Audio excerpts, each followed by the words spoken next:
Mtoto wangu Arlete, Mungu akubariki. Kote kwenye unaenda, wende utawali. Ukue kichwa lakini usikue mkia. Mungu akupe vyote vyenye uko unatafuta. Akupe baba, akupe mama, akupe mapasa, akupe kila kitu, haja ya moyo wako yote Mungu aitimize. Mungu akusaidie uonekane kabisa fasi kote kwenye unaingia, kuonekana sawa vile mwanamke wa mkitabu. Haiko vile Biblia inasema kama mwanamke mzuri ni mtiifu kwa mume wake. Uende utii, uzale baba, uzale mama, na Mungu akubariki kwa maisha yako. Amen.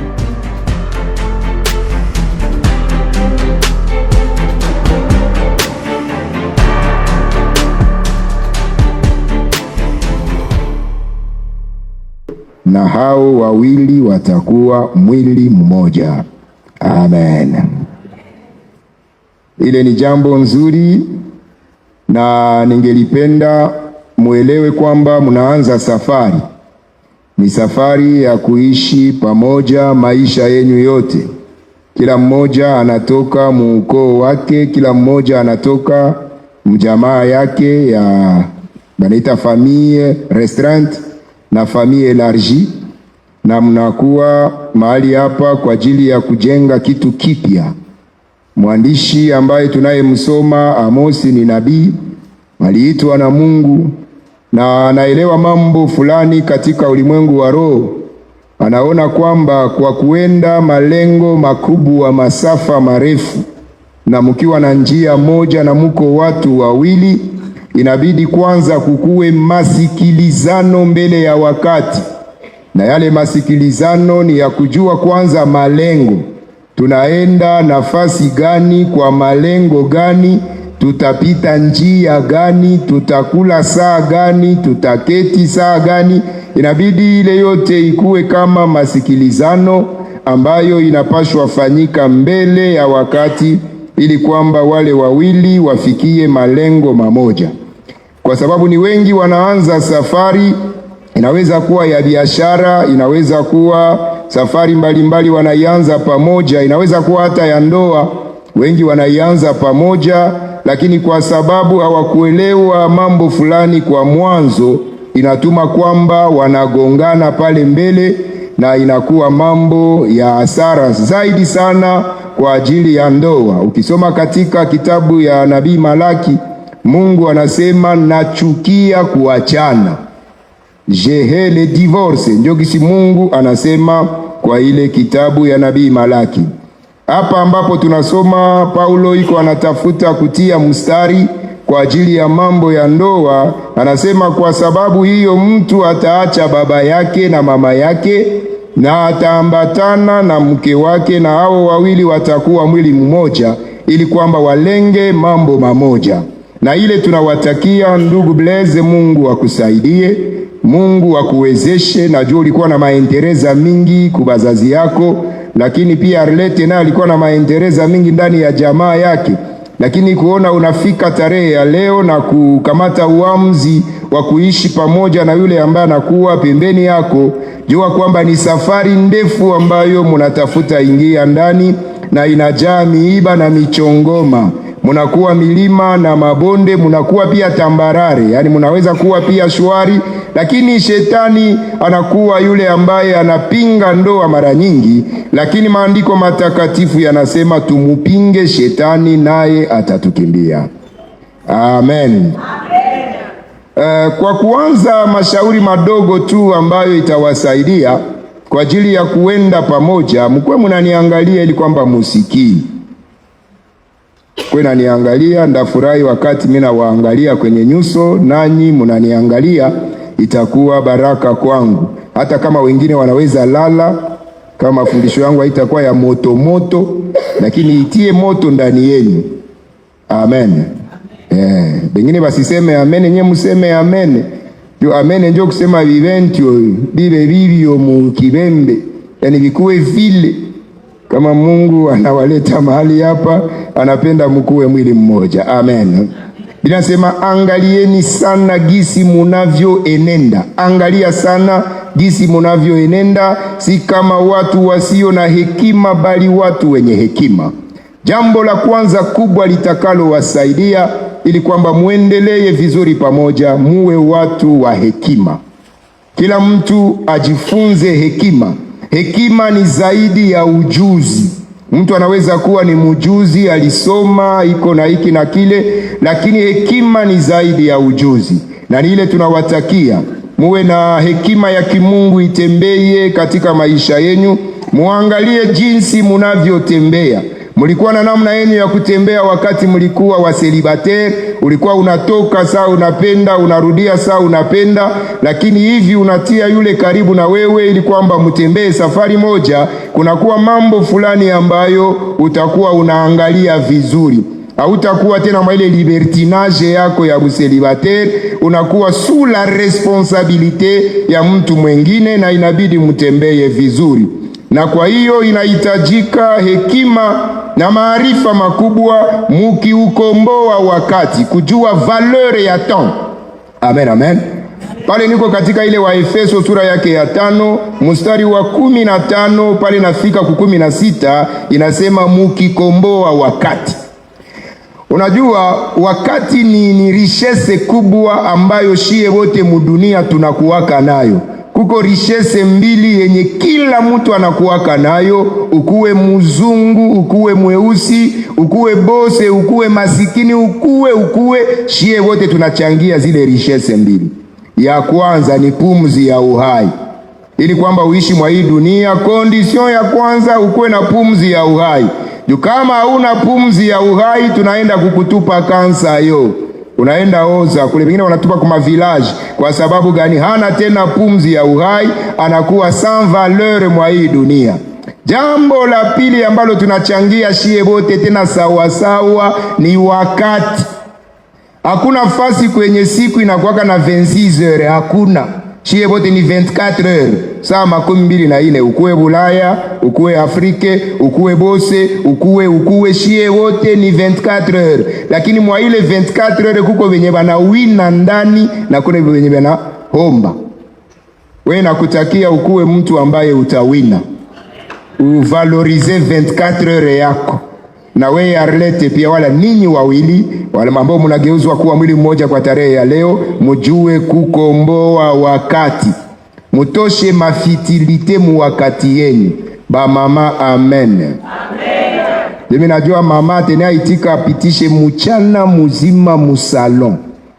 Biko bana mbeba kichwa, bana mbona na kichwa inangwe na luma.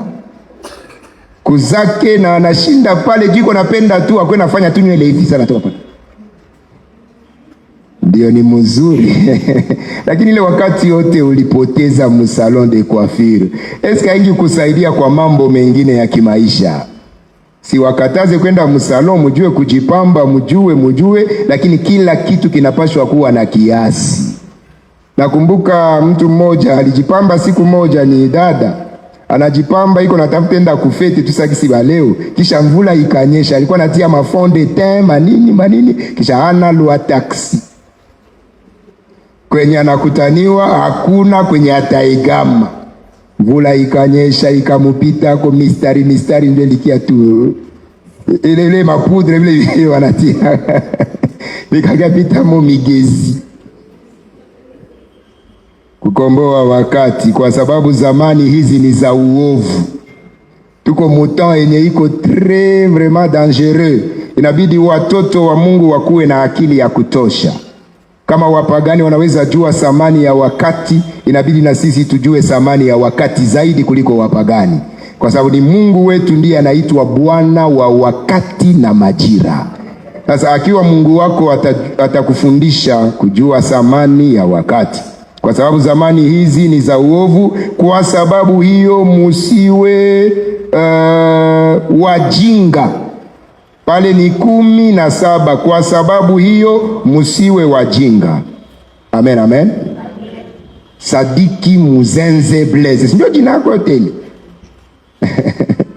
Na Neema Balibuno Arlette, sindio jina yako ile? Naweza? Na Neema no si naweza tu.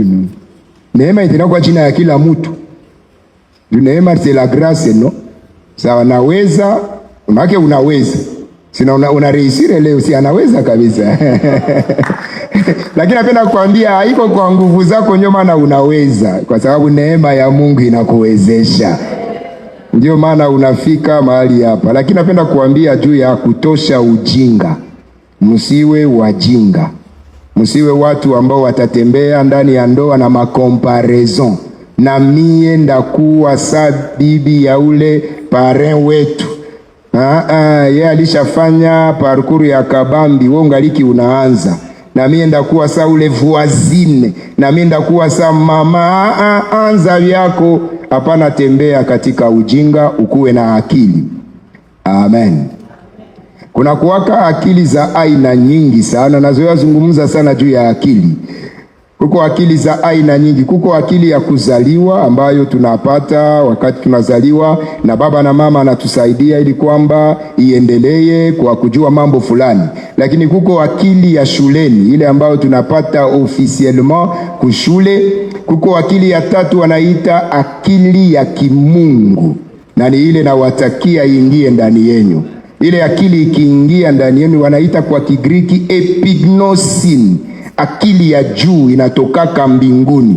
Ile inakuwaka kwa wacha Mungu, watu ambao wanasogelea Mungu sana. Lakini jua kwamba kuko pia akili ya kimapepo. Kuko watu wengi wanatumika na akili ya shetani, lakini ninyi hamutatumika na akili ya kuzimu, mutatumika na akili ya mbingu. Najua muko ba commerçant, mwe wote bawili ba commerçant. Mungu asifiwe kabisa. Lakini ile commerce yenu bila Mungu mnaweza shindwa. Lakini mkitembea pamoja na akili ya kimungu, Mungu atawaonyesha ni article gani yenye mnaweza tumika ndani ili kwamba mambo yenu itembee vizuri. Mungu awasaidie, msiwe wajinga, bali muwe mfahamu nini yaliyo mapenzi ya Mungu ndani ya ndoa. Unajua, wakati ndoa inaanza hivi inakuwaka vizuri, lakini mara nyingi wakati ndoa inaendelea na kama kunaonekana pesa ndani ya ndoa, na zaidi kama ni mwanamke anainuka, ba mama munihurumie sana. Ba mama akipata franka wanakuwaka na kaorgei kamoya, na kama bwana hana za mingi zenye ziko saa zake. Lakini weye Arlete, hata kama utapata za mingi, wewe ndio kuna za mingi kumshinda. Wala ziko sawa sawa, hamwezi tuambia. Lakini mnajua kama hauko zero, na ona pese quelque chose dans le monde financier na monde ya ba commerçant, uko na yenye unafanya, na ile ni kitu kizuri. Lakini Mungu akuinue zaidi, akuendeleshe, lakini ujue thamani ya yule ambaye Mungu anatia karibu yako. Tutaiona kule chini na itatusaidia. Inasema tena, musilewe kwa muvinyo. Musifanye nini? Mwenjo museme tusilewe kwa muvinyo. Ambia Blaise, umwambie Blaise, hapana leta vya mapombe mwaindo. Watu wanasirimukaka. Kuna mtu alianza hivi pole pole, kisha kesho anaanza kuambia kukonywa idogo. Na anakuwa na maverse. Frere, achana na buyuwai. Lazima musilewe kwa muvinyo, na hakuna mwenye analewaka kwa muvinyo kama hakuanza kunywa. Ni kukunywa ndio inaletaka kulewa. Ndio maana chez nous les protestants pentecôtistes tunakatala kukunywa mapombe. Ulevi unakuwaka wa dimension za mingi. Kuko ulevi wa franka. Kwa mtu atenea leo wa franka na ananiambia batu ndakugonga na mimi nakulipa. Ulevi wa magari, ulevi wa maposte, ile yote Mungu awasaidie mutawale pesa, lakini pesa zisiwatawale. Kama Mungu anawainua kuma poste zikubwa, wakona kuona tu uko tu mtu normal, haulewe manguo. Kuko mtu juu ya kulewa manguo, wakimwambia tu adore tupige magoti mukanisa, anaona mako le pasteur aone kama mimi nasape. Nako le pasteur.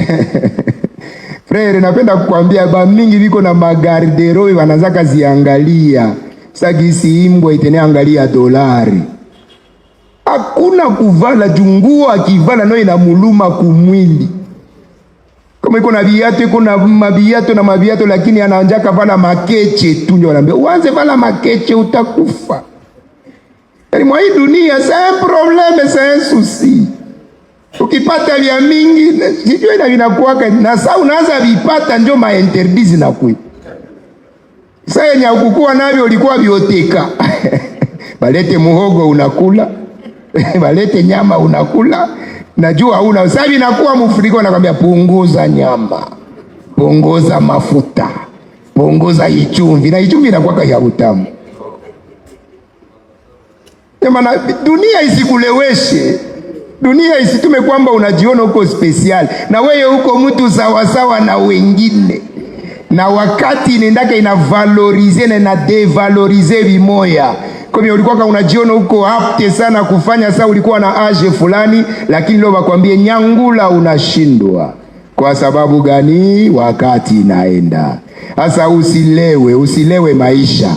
Usilewe poste, usilewe position sociale, usilewe juu ulishakuwa grand prédicateur, usilewe juu uko grand bishop, usilewe juu uko hivi na vile. Hapana, ujue kama uko mtu ni Mungu aliyekufanya uwe jinsi ulivyo. Amen. Amen. Kwa sababu muna ufisadi, bali mujazwe na Roho.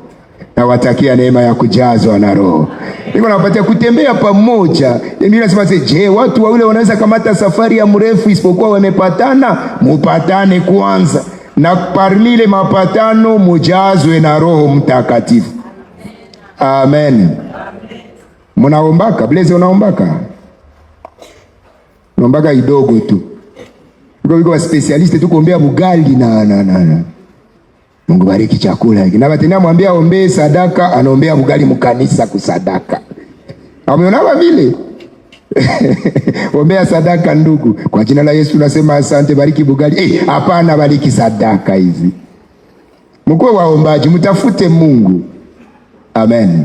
Ndio banda wapatie exercise moja leo jioni, haiko ya shene, msianze ogopa.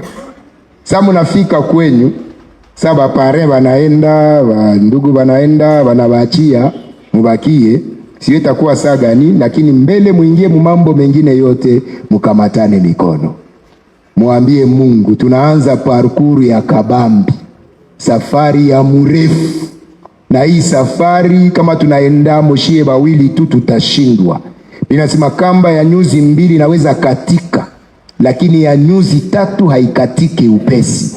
Na ni ile njoo tunahitaji Roho Mtakatifu awe uzi ya 3 awasaidie muendelee vizuri. Na mumuite, kama tunamuita anakuya, kama hatumuite hatakuya. Ndio Roho Mtakatifu ule. Unaweza sema iko ndani yangu ndio, lakini kitu wanaita mazihirisho.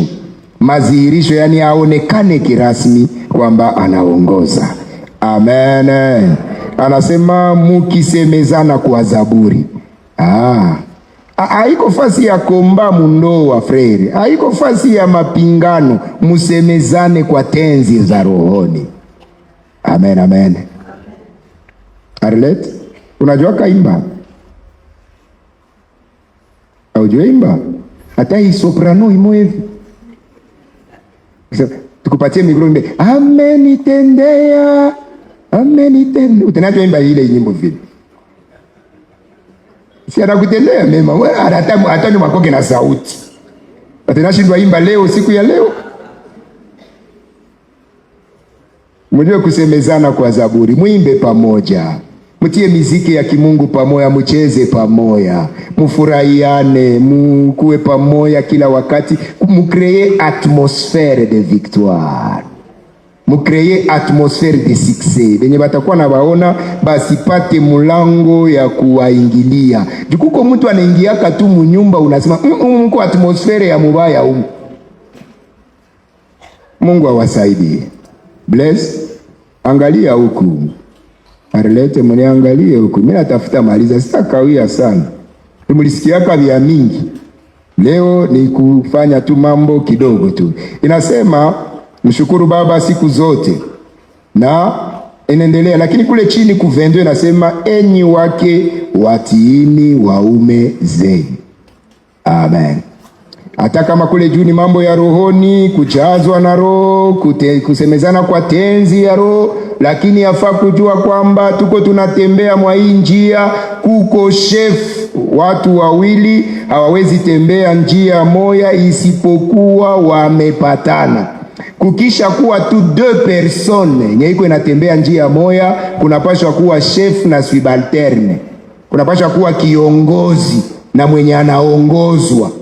Sasa kwa kuregle ile mambo, Paulo anasema enyi wake watiini waume zenyu kama kumtii Bwana wetu, kwa kuwa mume ni kichwa cha mkewe, kama Kristo naye ni kichwa cha kanisa, naye ni mwokozi wa mwili.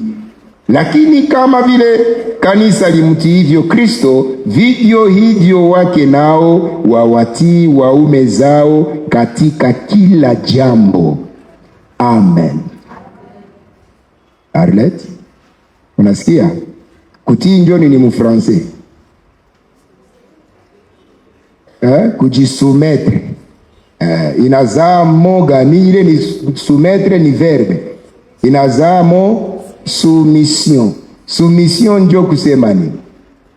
Napenda uidefinire. Raison? Ase soumission njo se soumettre. Na se soumettre njo nini? Njo soumission. Asante, ni vizuri sana kabisa. Kujishusha, ukiangalia ndani mko mwele se soumettre, yani ni kitu, ni action utaifanya ineko volontaire. Haiko kwamba banakushusha, haiko kwamba banakuwasijetire, banakufyonza. Hapana, ni weye peke kwa ajili ya kutafuta amani na maendeleo. Juu ya safari ni ndefu, unasema huyu njo kichwa, mie ndabakia chini yake. Njo soumission ile, na ile inahitajika. Hapana ingia mu mouvement de femmes za leo, ma emancipation de la femme. Emancipation ni andeoro ya nyumba yako. Emancipation ya bakomersante kule kwa wachingazi. Sa unarudia munyumba, unapashwa kuwa sumize kwa ule. Kwa sababu gani? Yeye ni kichwa. Wana Muzenze Blaise sema mimi ni kichwa. Tuseme mimi ni kichwa. Wala uyakubali kama mtu. Biblia ndio inakupatia ile posture, haiko mie. Sisi munaenda mwa hii safari ya pamoja, unapashwa kuwa kichwa. Amen, amen. Na inabidi uonekane kama uko kichwa. Kichwa ndio inaongoza.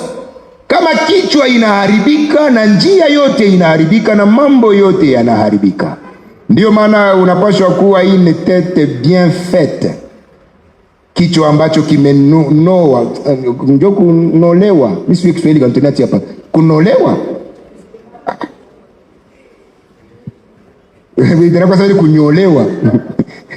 Kichwa basi iko yenye inanowewa, basi tuseme vile. Mulishasikia, lakini une tête bien faite. Kichwa yenye ko timamu. Yenye saa unasikia kama ni raisonnement, wanasantiri kama il est en train de raisonner. Amen. Nakumbuka reunion mwa tulikuwa kama tulishashindwa na resolution. Kisha kulikuwa ndugu mwa pembeni alikuwa kalme tangu mwanzo. Tunasema hivi tunashindwa, basi huyu ndugu atatusaidia sasa. Mjua iko sasa tu raisonner. Frere nakwambia hakuna erere. Sasa ile tulifanya. Yeye ndio akakia viharibisha vyote. Haiko kukua kalme, ndio kukua na akili. Unanisikia? Haiko kukua kalme, ndio kukua na hekima. Inabidi Mungu atransforme ukuwe kichwa. Amen, amen. Na ile inaendelea na inasema enyi waume wapendeni wake zenyu. Amen. Bwana bless ule mwenye Mungu anatia pale, umupende. Kwa nini wanasema juu ya upendo? Ukiangalia kwa lugha ya asili, upendo wanasema hapa haiko upendo ya eros, ya mishituko. Juu Paulo alipenda akorijele upendo, juu ndio inabebaka banaume sana. Ile mishituko wanasikia amukamate haiko ile upendo yenye iko hapa, ni upendo wa kimungu. Na kule chini anaidefinire, enyi waume wapendeni wake zenyu kama Kristo naye alivyolipenda kanisa akajitoa. Hali ya kwanza ya mtu ambaye anapenda mwenzi wake ni kujitoa kwa ajili yake, ili makusudi alitakase. Kutakasa yani ni kusafisha na kuweka kando. Ule ambaye Mungu anatia maisha yako umusafishe na umuweke kando. Amen, amen. Tunaona kisi anaangara kabisa. Unaona? Tunapenda tuone anaangara mara 2 mara 3 kuliko vile. Umusafishe. Mungu akusaidie, Mungu atie pesa ndani ya mikono yako, lakini pia atie bonne volonté kwa ajili ya kusafisha, kutakasa ule ambaye alitia katika maisha yako. Amen, amen. Macho yako isiangalie wengine wote, ikuwe naangalia tu ule, na umutakie mema, upende kwamba akuwe na tea mzuri, akuwe na hali ya mzuri, akuwe na taye ya mzuri. Ile yote inapaswa kuwa preoccupation yako. Akuwe na sante ya mzuri, ile yote inapaswa kuwa preoccupation yako. Ndio maana haupaswe kuwa wa kumstresse, hapana. Kwa kumtia mapresha juu ya kujua minjo kichwa utafanya hivi, hapana. Tembea na mwanamke wako kwa akili, na ile itakusaidia kulisafisha kwa maji na kwa neno. Amen. Juu ajilete kanisa lenye liko tukufu, lisilo na wala kinyanzi. Na naendelea kule, sitaendelea katika yale mambo yote. Na watakia muwe na utukufu katika ndoa yenu. Na ndio wanasema ndoa na iheshimiwe na watu wote. Ile ni Hebreu 13:4 inasema ndoa na iheshimiwe na watu wote, na malazi yawe safi, kwa maana waasherati na wazinzi Mungu atawahukumia adhabu. Tunawatakia neema. Hivi mmeanza safari ya pamoja tarehe ya leo, muendelee pamoja maisha yenu yote, mukuwe heshima, mukuwe mfano mzuri, mukuwe honneur mu societe. Benye batakuwa naona banakamata exemple ya Blaise na Arlette, haiko kwa miaka 2, haiko kwa miaka 10, ni maisha yote, hata siku moja mufikishane mbinguni. Amen. Jambo la kwanza, mutafanya kitu wanaita prestation ya serment.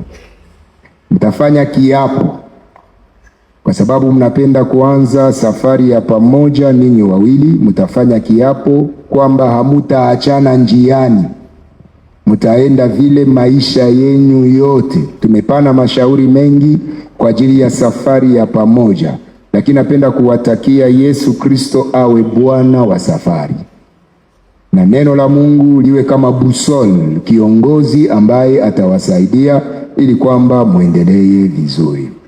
Basi kwa kipindi ya kwanza, unakamata mkono mmoja unatia kwenye Biblia yangu hapa, na ingine unapandisha juu, kisha unasema maneno kama na hii. Tulidefinire ndoa, mnaikumbuka? Union solennelle de 2 personnes de sexe opposé qui consentent de vivre ensemble sans demander le divorce jusqu'à ce que la mort les sépare. Ile ndio definition ambayo tulisema, na ni yale maneno ambayo tutakiri kwa muda huu.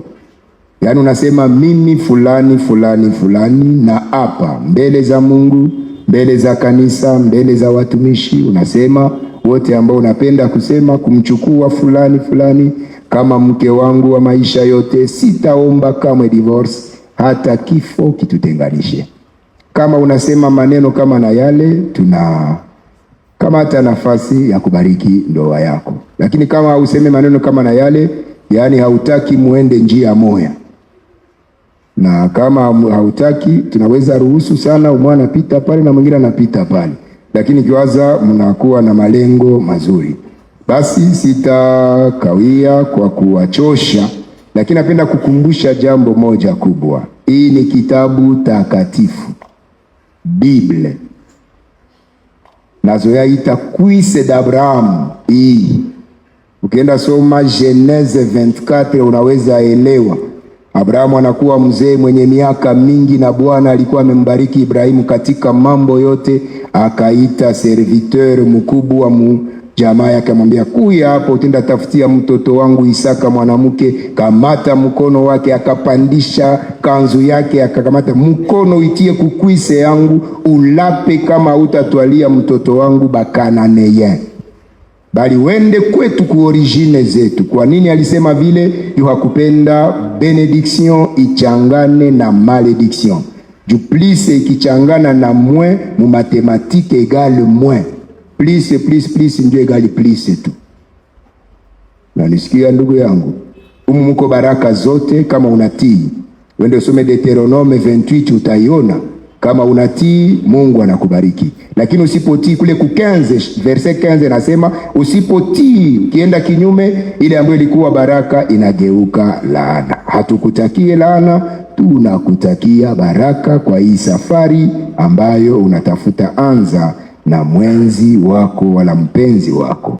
Basi mkono mmoja unatia hapa na ingine unapandisha juu. Parrain atakuwa akikusogezea mikro, unasema kwa sauti kubwa, pandisha yenye anapenda, kama ni gauche kama ni droite, yenye unajisi yapi ndio iko suple. Okay, karibu basi. Mimi Sadiki Mzenze Blaise, na hapa mbele za Mungu, mbele ya kanisa, mbele ya wazazi, ndugu na marafiki, mchukua kama mke wa maisha, naweza Balibuno Arlette, na sitaomba kamwe divorce mpaka kifo tutenganishe.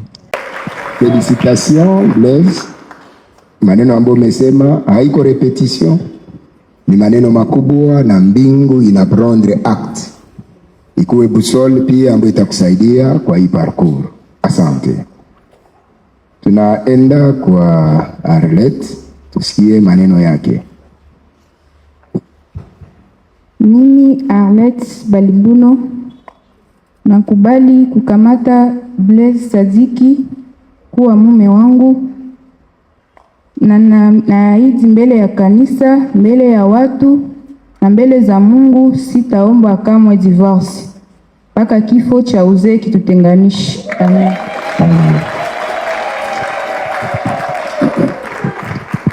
Félicitations Arlette, Mungu aprendre acte ya maneno yako na akusaidie kupitia uweza wa Roho Mtakatifu. Asante.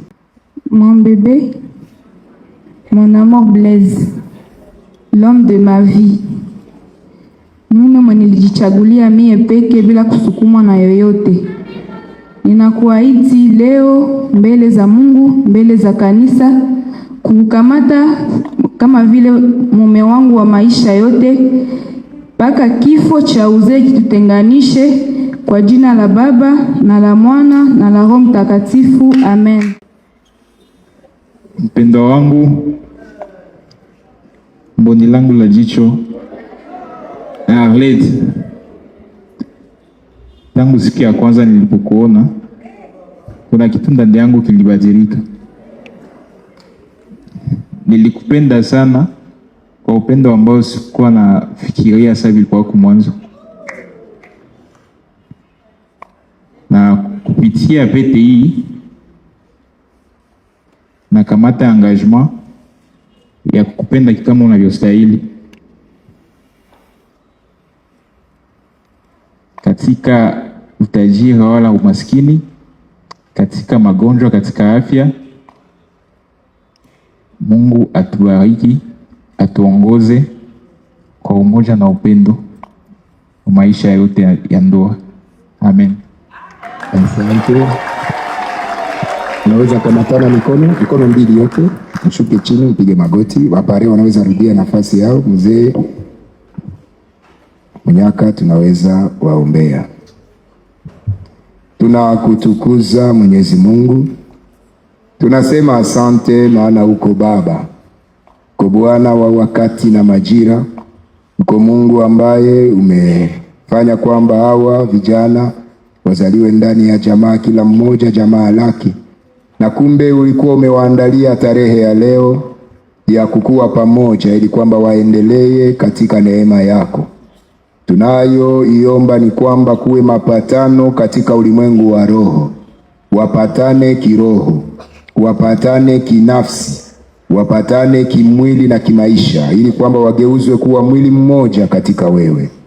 Baraka hizi tunaziomba katika gala zao, katika miradi yao, katika chochote watakachokifanya. Bwana, uwatangulie kama Bwana, uwatangulie kama leader mkubwa, ili kwamba wafuate nyayo zako. Kwa jina la Yesu, kila anayekuwa kinyume chao, anayewaza mambo mabaya, asili mbaya, yote tunaharibu kwa jina la Yesu Kristo, mwana wa Mungu aliye hai.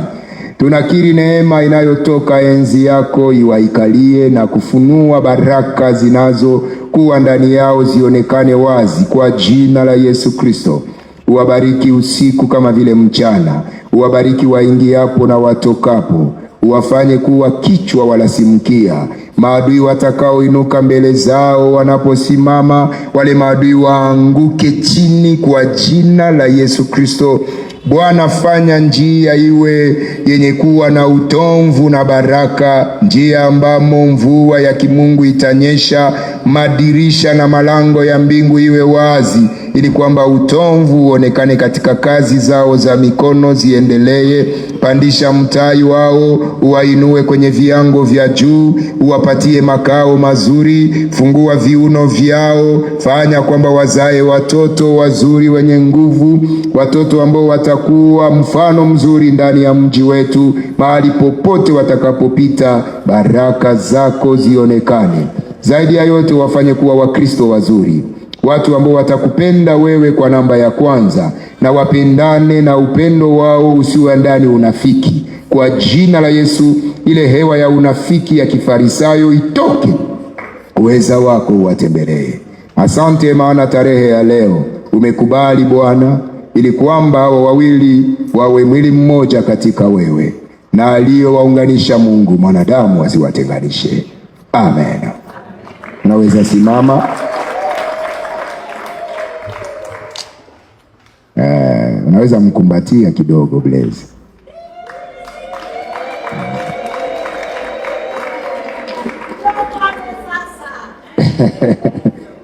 Blaze anafurahi sana kabisa. Umwemwe unakuwa machoni. Tunapenda kutangaza kirasmi kwa niaba ya mchungaji wetu Eugene Bujiriri na baraza la wazee, kutangaza kwamba kwa tarehe ya leo Blaze haiko tena Msimbi, anakuwa mume wa Arlette, na Arlette haiko tena Msimbi, anakuwa mke wa Blaze. Basi aliyowaunganisha Mungu mwanadamu asiwatenganishe. Mkumbatiane tena, nisikieni ya kukumbatiana, kumbatiana. Asante sana.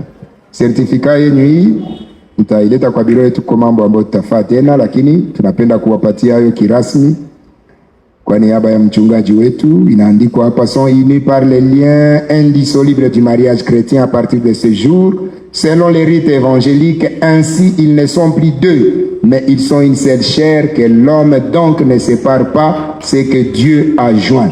Il est Matthieu 19:6. Que Dieu vous bénisse. Naweza patia parrain wenyu. Asante.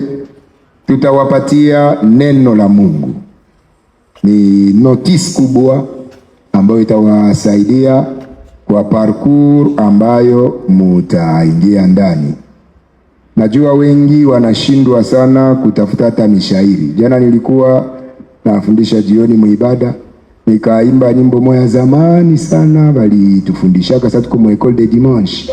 Vitabu vya Agano Jipya, Mathayo, Marko, unajua kale kanyimbo, Luka, Yohana, Matendo ya Mitume, Warumi, Wakorinto, Wagalatia, Waefeso, Wafilipi, Wakolosai, Watesalonike, Timotheo, Tito, Filemoni. Kuplea ya kwanza na refrain naisha. Nani mjifunze msome. Unaka mtu anasema tutasoma waraka wa Paulo mtume kwa Tito, anaanza huko. lakini kama unajua kale kanyimbo utena Tito. Mpokee hii kwa niaba ya mchungaji wetu na baraza ya wazee, muisome, itakuwa stabilisateur kubwa ambayo itawasaidia. Que Dieu vous bénisse abondamment. Kanisa, tunaweza shangilia Mungu kwa ajili ya wandugu zetu kwa tarehe ya leo. Mungu ni mwema sana. Asante, félicitations Madame Arlette. Hakuna tena ya mademoiselle, ça ni madame. Félicitations Monsieur Blaise. Mungu awabariki. Aujourd'hui est un jour meilleur, c'est le jour de notre alliance. On partage nos rires et nos pleurs, et ça sonne comme une évidence. Ma spéciale croit plus aux rumeurs, car les gens voudront nous diviser. Et si je marche avec toi, c'est parce que je t'ai choisi. Et si Dieu le veut, je mourrai auprès de toi. Oh ma vie, ma femme dès aujourd'hui.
My head. I think you're the best. Sikira mwana munda, oh la la, oh. Kahongwe nunyekere, yekusha. Be my queen of Sheba, the mama. She said she trusts no man. I said sikiliza muda mitoko.